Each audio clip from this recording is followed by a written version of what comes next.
राज परिवार से इस समय एम के आजाद शत्रु साहब जो ट्रस्टी हैं जम्मू कश्मीर दरबार ट्रस्ट के, जहाँ पे मौके वारदात पे आ रखे हैं और कहीं ना कहीं दुख भी जता रहे हैं। महाराजा डॉक्टर करण सिंह जी की तरफ से भी दुख जता रहे हैं कि ये एक दुखद हादसा है, एक दुखद हादसा पूरा जम्मू स्तब्ध है इस चीज़ को देख के।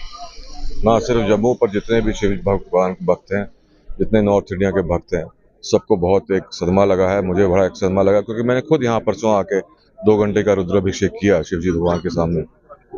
9:30 बजे यहाँ पे बिजली गिरी। उसके बाद क्योंकि आपको पता है पुरानी बिल्डिंग है, ये चूने की बनी है, ऊपर कलश भी लगे हैं, तो जब बिजली गिरी तो आगे का पोर्शन जो था वो नीचे गिर गया, पर जानी नुकसान कोई नहीं हुआ।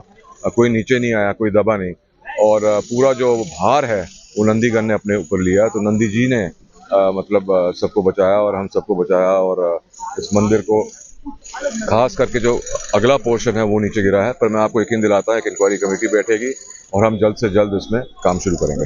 कब तक जो है रेनोवेशन वर्क हो जाएगा? जैसे ही एनडीआरएफ की टीम यहाँ से निकलती है, यहाँ से मलबा उठता है, चाहे कल हो, परसों हो या चौथ हो, मैं 1 हफ्ते के अंदर काम शुरू करवा दूंगा। अच्छा, ऐसा माना जा रहा है कि रेनोवेशन वर्क चल रहा था, कुछ हाइजीनिक और सैनिटाइजेशन का काम चल रहा था। देखिए, हाइजीनिक और रेगुलर वर्क तो चलता रहता है सब जगह, उसका इससे कोई लेना देना नहीं है। अगर पेंट कर रहा हो तो पेंट से कोई दीवार तो गिरती नहीं है, तो पेंट का काम चल रहा था, एज पर रेगुलर हम करते हैं।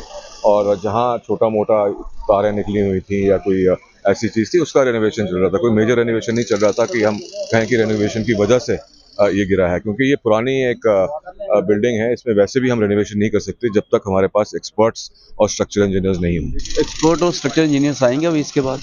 मैं बाहर से लाऊंगा, दिल्ली से लाऊंगा, अगर हमें बाहर विदेश से भी मंगाने पड़े हम वहाँ से मंगवाएंगे, ताकि जैसे ये भव्य मंदिर था उससे ज़्यादा भव्य बने। अच्छा, कहीं ना कहीं आपके विरोधी जो हैं उनको मौका मिल गया है, वो पहले भी आपके खिलाफ 2-3 दिन पहले भी कोई बातचीत हुई थी, अब उनको मौका मिल गया, वो कह रहे हैं कि मंदिर का रख रखाव सही तरीके से नहीं कर पा रहे हैं। क्या सच है इसमें और क्या कुछ?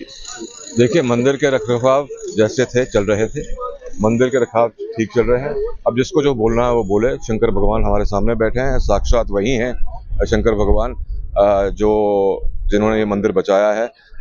अब लोगों को तो मैं रोक नहीं सकता हूँ, और एक ऐसी चीज़ गिरी है जो ठेस सीधे हमारे दिल में लगी है, तो जो नेगेटिव बोलेगा उनको बोलने दीजिए आप, उससे हमें कोई फ़र्क नहीं पड़ता, उससे मुझे कोई फ़र्क नहीं पड़ता। मेरा खाली कर्तव्य कर्म ये है कि अब इस मंदिर को जैसे था उससे अच्छा और भव्य बनाया जाए।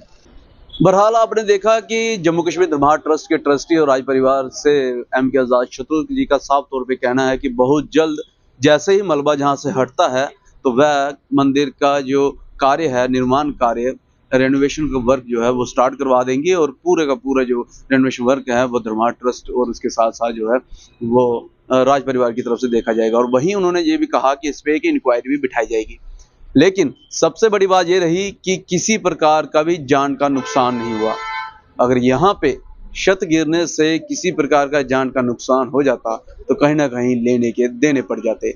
इस प्रकार के कितने और जो धरोहरें हैं, वो खासकर मैं बात करूं मुबारक मंडी की, जो आए दिन गिरती जा रही हैं, और हालांकि सरकार उसके ऊपर इनिशिएटिव भी ले रही है, लेकिन उसके बावजूद भी मुबारक मंडी का वो स्ट्रक्चर जो एक प्लान हो रखा है वो डेवलप नहीं हो पा रहा।